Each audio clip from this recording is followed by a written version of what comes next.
বাবা বলে ছেলে নাম করবে, সারা পৃথিবী তাকে মনে রাখবে। না, মোহাম্মদ নবীর ছেলের গল্পটা তেমন হওয়ার কথা না। ছোটবেলা থেকেই দেখেছেন বাবা বড় সুপারস্টার, ক্রিকেট দুনিয়া জুড়ে তার নাম। সুতরাং প্রাচুর্য দেখেই বড় হয়েছেন মোহাম্মদ নবীর ছেলে। তবে মাঠে সে যেন বড্ড সাধারণ, অন্য ৮-১০টা বাচ্চার মতোই খেলছেন, ছুটে বেড়াচ্ছেন, উপভোগ করছেন বাংলাদেশের ক্রিকেট সংস্কৃতি, আবহাওয়া সবকিছুই।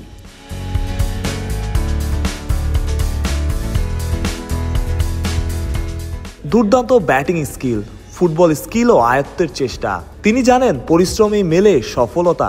বাবাকে দেখেই হয়তো শিখেছেন, কারণ তার বাবা যখন ক্রিকেট খেলা শুরু করেছেন তখন আফগানিস্তান ক্রিকেটের তো কিছুই ছিল না এত প্রাচুর্য, এত গ্ল্যামার।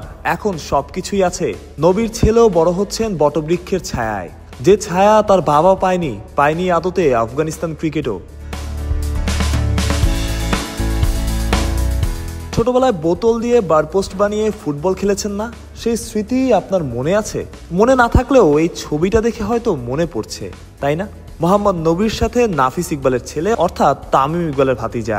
ফরচুন বরিশাল যেন একটা পরিবার, সেই পরিবারের অংশই ছোট্ট এই দুই সদস্য, যারা মনের আনন্দে নিজের মতো করেই সময় কাটাচ্ছেন। ফ্র্যাঞ্চাইজি ক্রিকেটের যুগে সারা বছরই খেলা থাকে, সারা বছরই ব্যস্ততা।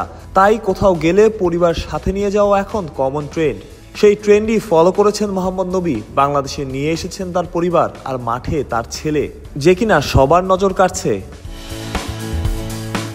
এই ছবিটা দারুণ, তবে এই দারুণ ছবির মাঝে লুকিয়ে আছে গল্প। বড় হতে হলে বাবার পরিচয় নয়, হতে হয় নিজের পরিচয়ই, আর তার জন্য প্রয়োজন পরিশ্রম।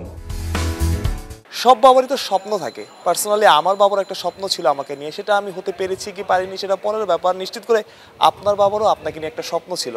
যেমন মোহাম্মদ নবীর তার ছেলেকে নিয়ে স্বপ্ন, তার ছেলে ক্রিকেটার হবেন, এবং একজন কিন্তু ক্রিকেটার হয়েছেন। এবং আরেক ছেলে যে ধরনের ক্রিকেটিং স্কিল দেখা গেল, তার ক্রিকেটার হওয়াটাও মনে হচ্ছে সময়ের ব্যাপার। বয়সভিত্তিক দলে, আফগানিস্তান দলে খেলাটাও অনেকটা সময়ের ব্যাপারই বলা যায়। এবং আরেকটা জিনিস এটা মনে ধরেছে আমার, সেটা হচ্ছে মোহাম্মদ নবীর ছেলের ফুটবল স্কিল।